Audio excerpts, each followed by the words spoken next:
we're going to start chapter 6 today, and it's a pretty important chapter in Unit 1. Everything leading up to this has been very foundational, and so is this. And there's lots of different concepts, but these are concepts we'll revisit all year long. So you want to make sure that you really are invested in chapter 6. So the first thing we're going to talk about is shifting and rescaling data. So what happens if we need to do something to the data set? All right, so here's an example, and it has 80 men between 19 and 24, and it has their weights. All right, this is only men that are between 5'8" and 5'10", but has their weights in kilograms. You can see the histogram in the box plot. You can see the shape in the histogram. You can see the median in IQR, and that there's outliers in the box plot. You can see some different aspects of the distribution in each of those plots. But it says that the average weight is 82.36 kilograms, and that the National Institute of Health recommends a maximum healthy weight of 74 kilograms for this specific age and height group. So what if I want to know how many of these people are above that limit? I could go through and subtract 74 from each individual data point. So what happens when I do that? So I've subtracted 74. So now I have kilograms above the recommended weight. Any person that has a data point now that's above 0 means that they were over that 74 kilogram weight limit. If you look at these histograms, though, the shape is the exact same. All we did was shift it down the number line. We just subtracted 74. We literally moved it down the number line 74 units. Okay? That's important to note. But by doing that, what's going to happen to all those important measures? So if you think about the median, well, it's still in that the shape's the same. The median's not going to be the exact same because the scale is the same. So all we do to the median is subtract 74. The quartiles, all we have to do is subtract 74. The maximum and minimum values, all I have to do is subtract 74.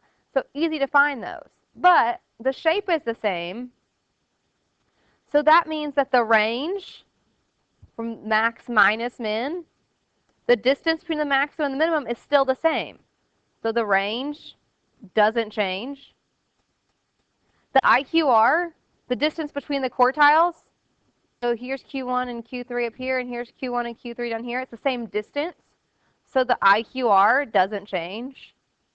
And then keeping with that, the standard deviation won't change either because the spread is the exact same. Because the shape is the same, the spread is the same.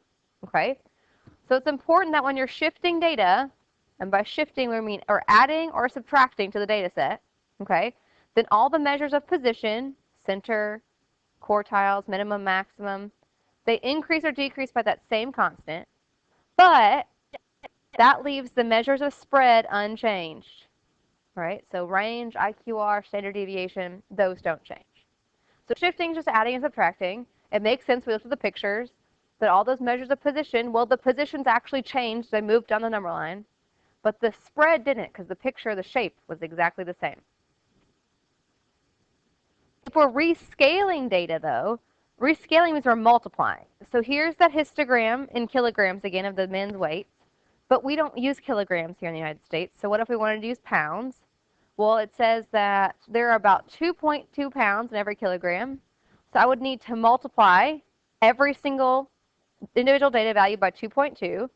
And so now I have a histogram in pounds. The general shape is the same, like it's still unimodal and skewed to the right, but you can see the spread has definitely changed. This one, you get the exact same number line, kilograms and pounds.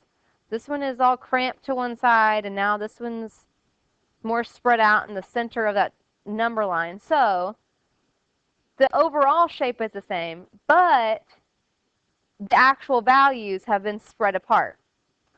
So when you're multiplying all data values, then measures of position and measures of spread get multiplied or divided. So when you're shifting, you do not add or subtract to measures of spread because the distances between all of those, the max, the min, the interquartile range, those all stay the same. But when you're rescaling, so when you're multiplying or dividing, you are messing with all of those little aspects. So when you're multiplying and dividing, everything changes. Now I'm saying this, but, and you guys are all seem to make sense of this. The problem is tonight they're going to give you some problem, and they're going to ask you how things change. And it's very easy to get caught up and just start adding and subtracting and multiplying and dividing without really thinking about it. So here's an example of what they might say. They might say that the median of the data set is 10, and that the IQR of the data set is 3. And whatever they're doing to the data set, they are ending up their, whatever the context is, they're going to multiply all the data values by 3, and then they're going to add 5. Maybe it's cost, who knows. It's going to ask you what the new median and what the new IQR are. Well, for median, you always multiply, and you always add or subtract, right? So we have 30 plus 5. Our new median is 35 for the new data set that we shifted and rescaled. But IQR, we don't add or subtract because adding and subtracting doesn't change those measures. So we do need to multiply. And so our new IQR is just 9. It's not 14. Okay? So just keep that in mind, and I can guarantee like 100% that you're going to have to deal with one of these questions on our test in this class. So make sure you're practicing tonight and thinking about those things. The measures of spread don't change when you're adding and subtracting. Otherwise, everything is changing. Okay? Now, an important part of this chapter is being able to compare two unlike things. All right?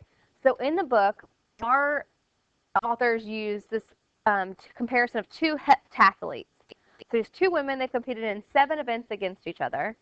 And for 5 of the events, they've done about the same. But then one does extraordinarily well in the long jump compared to the other. And then the other does extraordinarily well in the shot put compared to the other.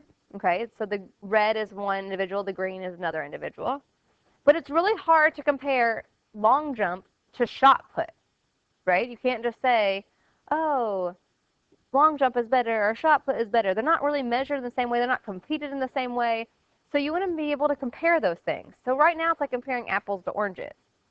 But we have a way in statistics to compare those two values and change them into a unitless value that just shows how much more extraordinary one event is from the other. Okay? And we call those z-scores. Okay? Here's the formula for a z-score. A z-score gives you how many standard deviations a performance is above or below the mean. So it compares you to everyone else's average performance. All right. So Z is what we call them, z-scores. They're standardized scores, is the name. Y is just your data performance or your data value.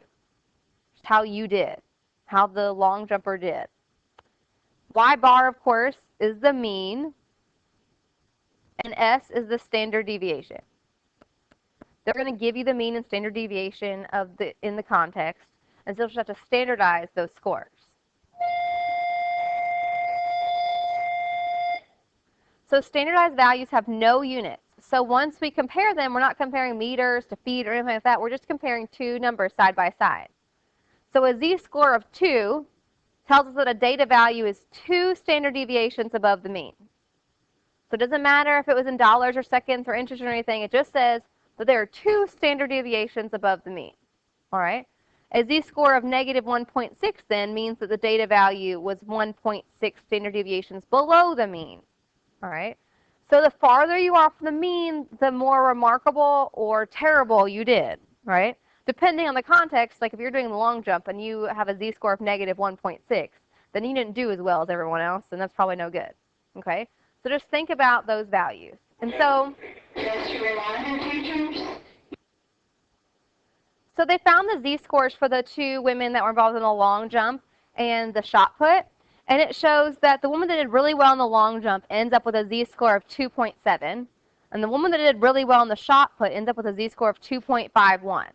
Well, they're both positive, so they're both above the mean, but 2.7 is better than 2.51. So it seems like the woman that did the long jump did better overall in comparison to everyone else than the one with the shot put. So her performance was more remarkable. That's what z-scores allow you to do. So we're going to do a quick example. Says your stats teacher has announced that the lower of your two tests will be dropped. You got a 90 on test 1 and an 80 on test 2. You're all set to drop the 80 until she announces that she grades on a curve. She standardized the scores in order to decide which is the lower one. The mean on the first test was 88 with a standard deviation of 4. The mean on the second was 75 with a standard deviation of 5. Which one will be dropped? So here's our z-score formula. So for test 1, you earned a 90. The mean was an 88. And the standard deviation was a 4.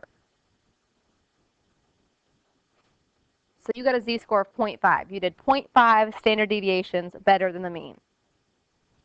On test 2, you made an 80, but the mean was a 75, and a standard deviation is 5, and so that's 5 over 5, or 1.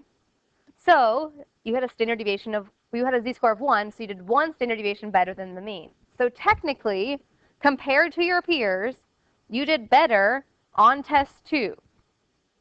So test 1 is going to be the one that would be dropped. Now, depending on how everything's being graded in this class, if you're looking at percentages, you'd rather have test 2 drop than test 1, because 90 is obviously better than an 80. But if she's grading with z-scores type in mind, then actually you did better than most, or you did better in general on the second test than the first test. All right, so that's what z-scores allow you to do. Compare things even when they aren't from the same distribution. And one last thing just to note, says suppose your stats professor reports test grades as z-scores and you got a score of 2.2 on an exam. Write a sentence explaining what that means. Well, that means that you earned a score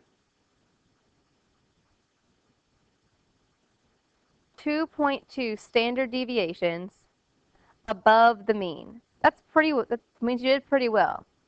I just want to make sure we know how to write these sentences, and we can talk more about z-scores and standard deviations tomorrow. And I think it'll make more sense when we start looking at the model about what really is remarkable when you're talking about a z-score when we get into the model tomorrow. So that's the beginning, and we'll get into more into chapter 6 tomorrow.